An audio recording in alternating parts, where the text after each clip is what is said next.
Ikaw naman, Jelaine. Jelaine, tama ba? Yes po. Bakit hindi ka pa nagkaka-boyfriend?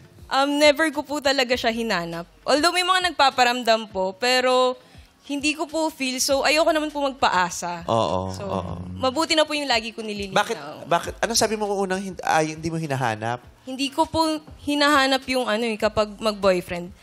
Although Hindi mo... Hindi ka... Oo, hindi mo... I was looking for someone to love. Parang hindi ko pa po feel mag-boyfriend. Wala sa priority. Hindi niya pa Wala bet. sa... Ayaw niya pa mag-commit eh. Hindi niya pa bet. Oo, di ba siya ready sa ganun? Yes. Hanggang ngayon, hindi mo pa din bet. Open naman po ako, pero so far, yung mga nagpaparamdam, parang hindi siya yung nakikita ko for the future. I mean, yung mga lalaki hindi mo nagugustuhan, pero bet mo nang magka-boyfriend. O hindi mo pa rin hinahanap. Pag mga 10 p.m. siguro, gano'n. Ano no? Pag 10 p.m. daw. Pag tumahimik na ang mundo. at Pag parang mga 10 p.m. lonely ka na. Wow. Ay, interesting yun ah. Pag may mga times sa 10 p.m. gusto niya magka-boyfriend, but anong nararamdaman mo pag 10 p.m.? After Diba? dinner. Totoo Diba? yan. Minsan, ayoko mo na magka-boyfriend, sakit sa ulo niyan. Pero mga bandang alas 3, may nararamdaman kang, sana may boyfriend ako ngayon. Diba? So, i-consider ko yung sinabi mo. Diba? Hindi mo laging gusto, pero may mga times, lalo na kung 10 p.m., ano bang nararamdaman? Nasaan meron ka sa 10 usually PM? pag 10 p.m.? Nasa Anong kwarto. ginagawa mo niyan? Anong nararamdaman mo? Bakit gusto mo magka-boyfriend ng mga 10 p.m.? Nahahati ba ang katawan mo ng 11:30?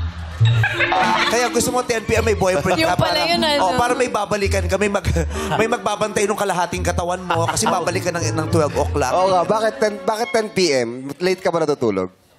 Opo, late po natutulog. So 10 p.m. 10 onwards, mga ganon. Kasi po, syempre, mag-isa na lang ako, then... Pag mag-isa na lang siya. Tapos na ang araw mo. Parang sana may boyfriend ako ngayon kasi mag-isa lang ako. Oo, wala ang auntie ko. Ganyan.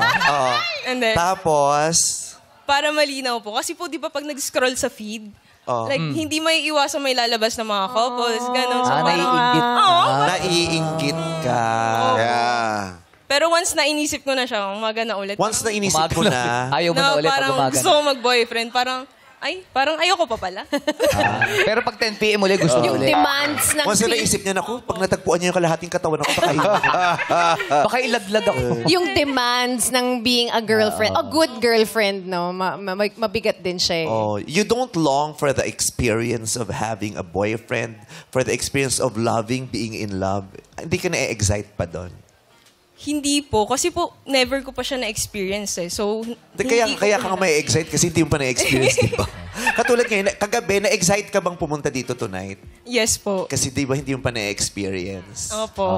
Hindi yung iba, di ba? Na-excite ako kasi hindi ko pa siya na-experience. Na-excite ako makapunta sa Japan kasi hindi ko pa siya natatry.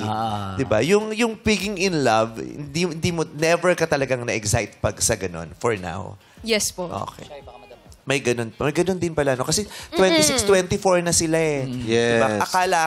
Akala ko yung mga bata ngayon, G na G agad sa mga...